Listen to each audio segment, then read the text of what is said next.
how's that, everybody? Good? All right, back to Montreal, right? So I was fortunate to be asked by Reverend Rosemary Hyde, who used to be co-minister here at Unity Center of Peace. In her explorations internationally, she speaks French. So she was offering, she was a minister in residence, is a minister in residence, and offering French and English courses, Unity courses. And she goes, Chris, do you want to come up here? And maybe for a month, there's a rotating minister position here. The senior minister doesn't live in Montreal anymore. She just visits a few times a year. So they've started this visiting minister program where you live in the apartment. It'd be like if this had an apartment in the back, right? So who do you think, shovels the snow and sweeps the walk? The minister in residence, right? Who do you think puts the snacks out? Minister in residence. Which it was I had such a good time. I was there for 5 weeks, and it's a congregation about this size. It looks a lot like the congregation here in terms of ages and things, but there are people from all over the world there.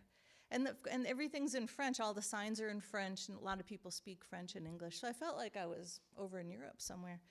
But it was just such a beautiful experience. But I was working full-time while I was there.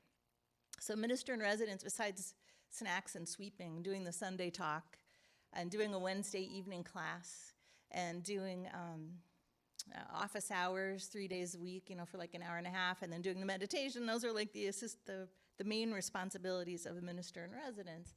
I was also working full-time, which is virtual, and for the first time in my whole 40-something years of having fun as a leader in higher education, I was like, you know what? This minister in residence stuff is actually more fun. That's why I went, right? This is so much more fun. And I'm the kind of person that how many of you go to the beach and you still have something to do at work, right? So you find the coffee shop with the web, or, it used to be like that. Now all those cottages have internet. Yeah, me and my brother-in-law actually would go, let's find the Wi-Fi and do some work, right? Take the time out of the day. And it was a nice balance it was kind of fun. It was fun. Well, it wasn't so fun to do both for the first time in my working career. It wasn't as fun. I was like, that's the sign. Time to make a change.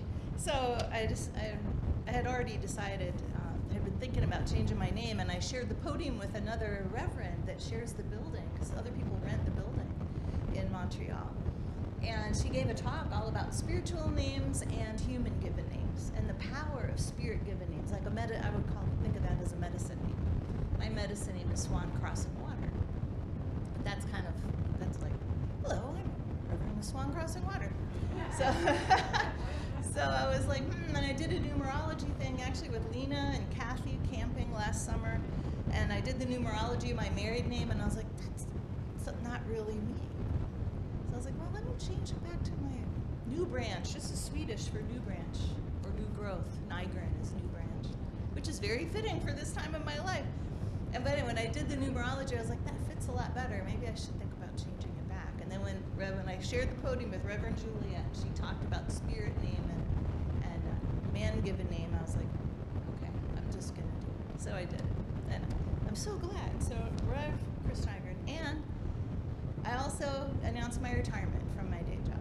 So January 13th, on another auspicious day, another good numerology day, I was like, maybe I should think about what date I should do it, right?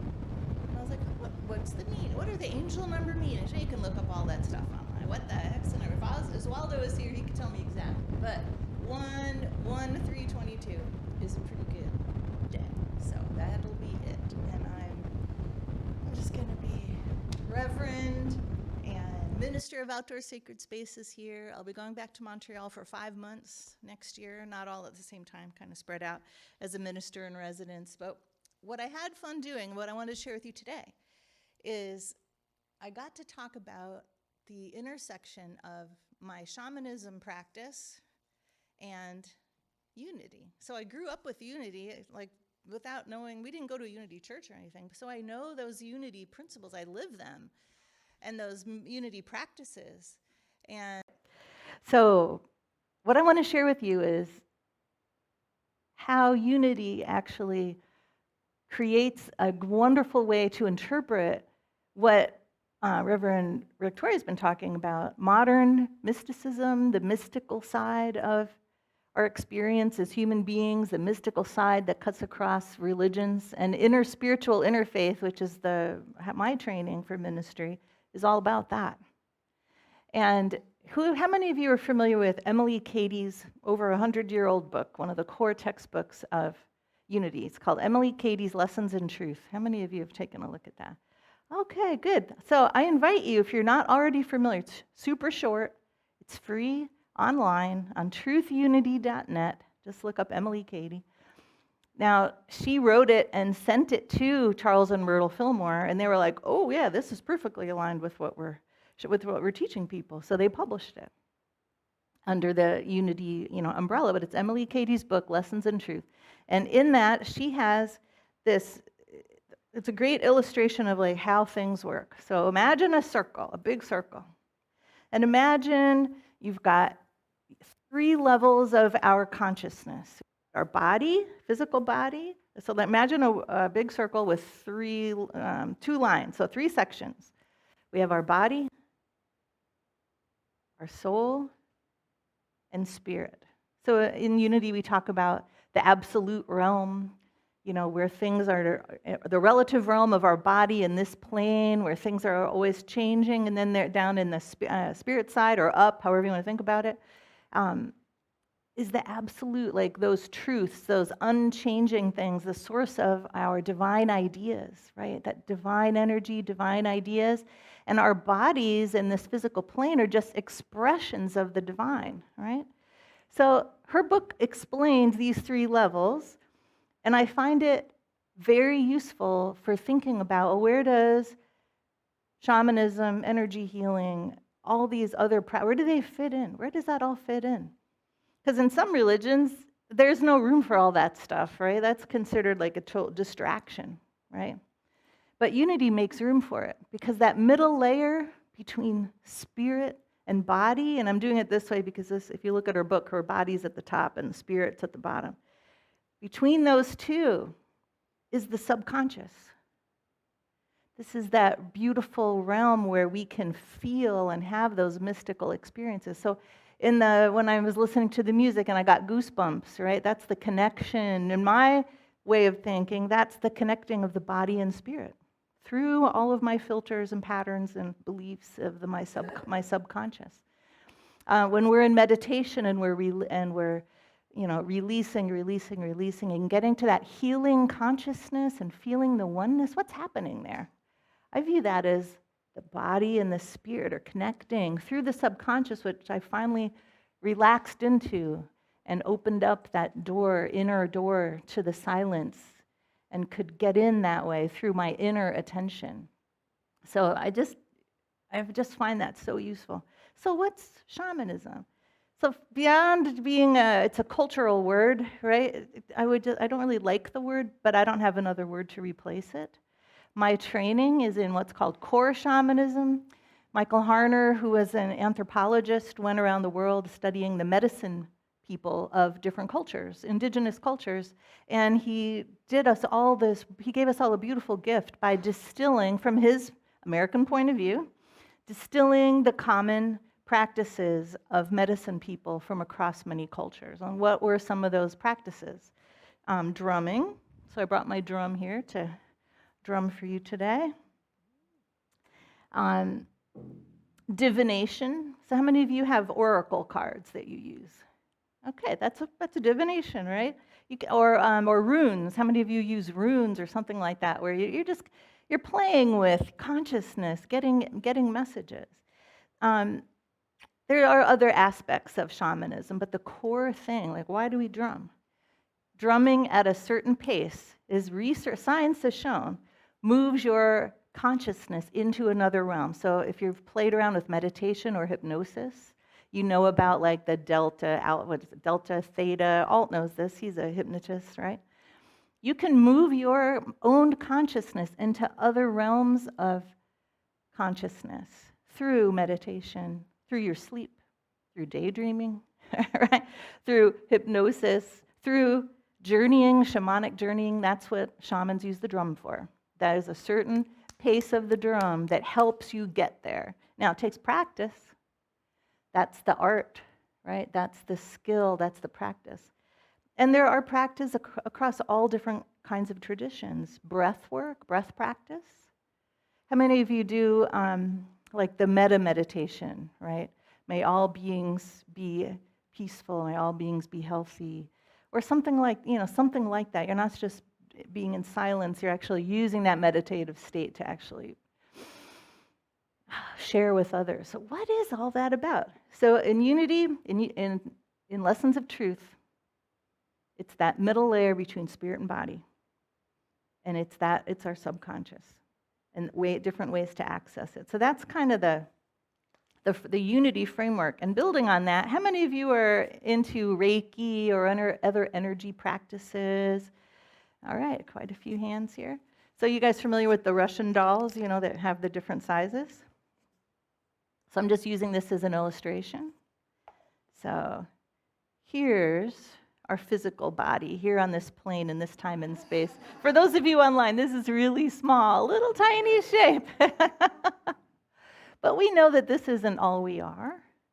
And when we're in that silence that we just experienced in meditation, or we're doing things to change our consciousness, like shamanic drumming, we can feel ourselves bigger and attached in part of a oneness consciousness.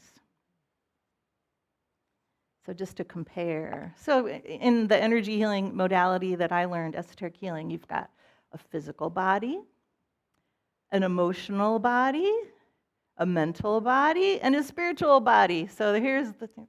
We're so much bigger than we imagine. Hold your arms out like this and just kind of go like this and see how many people you can touch. All right, so this is, and as I'm looking from my point of view, I can see that you're all touching each other, right? So imagine that, when you're sitting here by yourself, you feel like you're separate, right? But put your arms out representing your energy, and we're all this is what group energy is all about. We're all overlapping, we're all influencing each other. So when we're all in that peaceful state of meditation, no wonder a healing energy comes up. Or when we're all in a feeling of love, recall right now, puppies, children, grandchildren, fun, happy times. Conjure up the most loving images, horses, animals. For me, it's being outside in nature, seeing my children as babies, holiday times that are joyous. And now put your arms out with the beautiful, loving, joyous feeling. I see a lot of smiles here. I see a lot of smiles. Yeah, and you can go up too. And you can go down into the earth through. No wonder the earth loves us when we're happy, right? And when we're not. So this is one way to think about this, right? We're bigger than our physical body. Another way, what I don't like about this analogy, although it gets that first point across, it still looks like a separate thing. It still has boundaries, right? It still has boundaries. So with the help of my assistants, we're going to try something different. So another way to get the point across. Let's do the gray one first. Now we're going to do a magic trick, and I'm going to disappear. Right? Okay, pull it a little tighter. Thank you. All right. Can you see the thing I'm poking through here? Hold on. You see that? Can you see my head? Can you see my hands? You get the idea? Okay. Whoop, poking through, right? What if we're a field and not, are we a wave or a point, right? What if we're, okay, you can just relax for a minute, but stay holding it. What if we're not these separate things? We're just a divine expression through the field, right?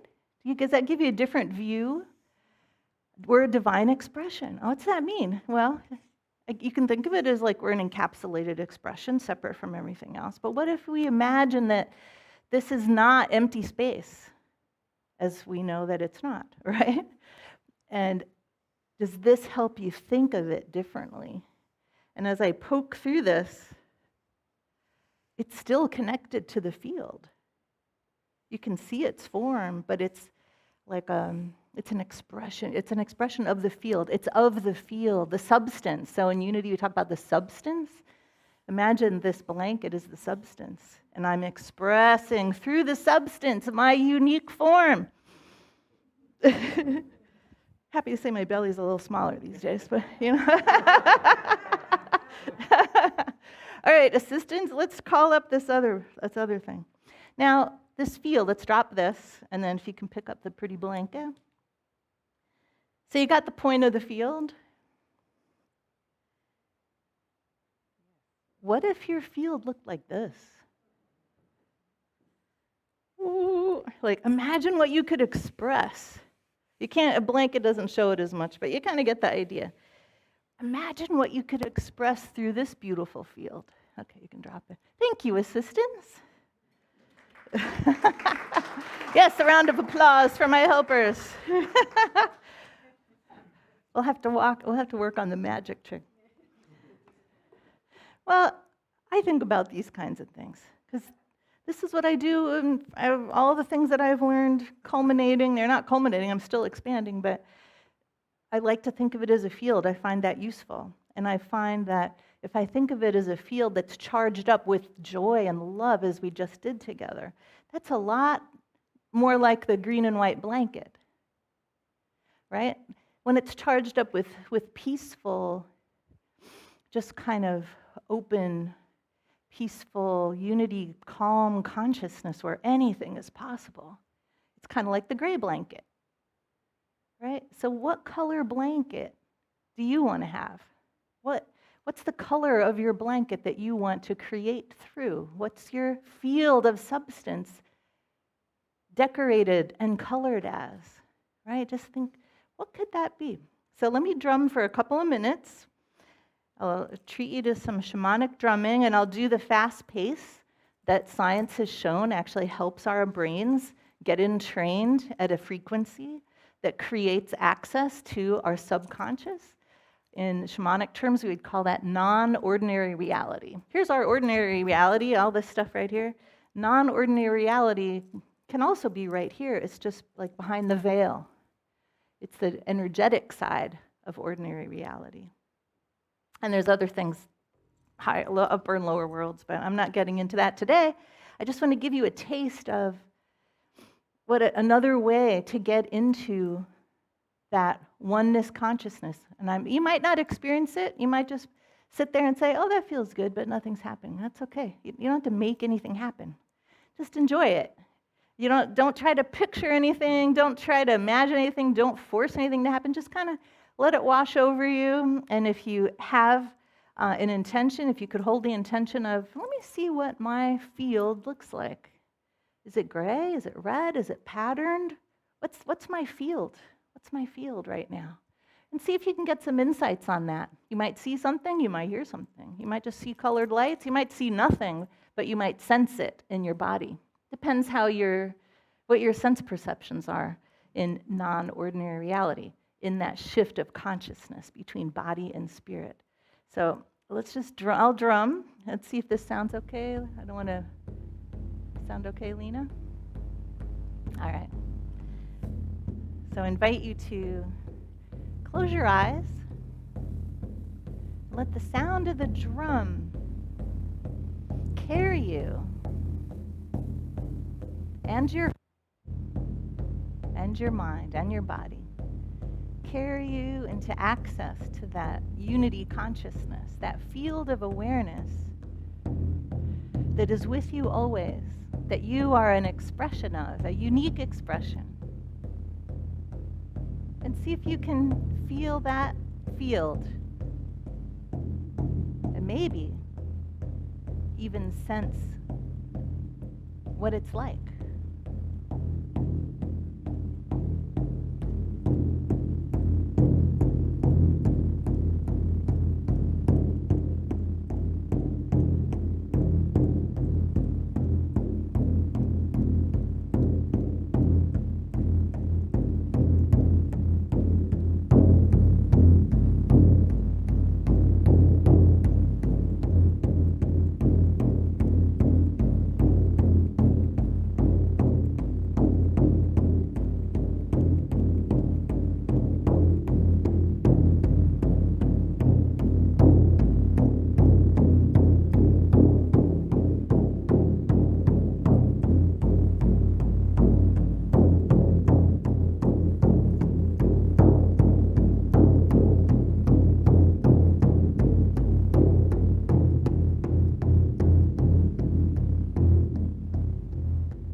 place and time.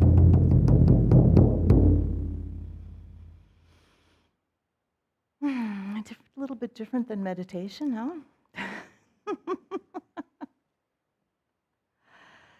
Thank you for being willing to give that a try. And yeah, hopefully you got a sense or an image of that field, like the blankets, and maybe even have a flavor of what yours is like today. Thank you for the opportunity.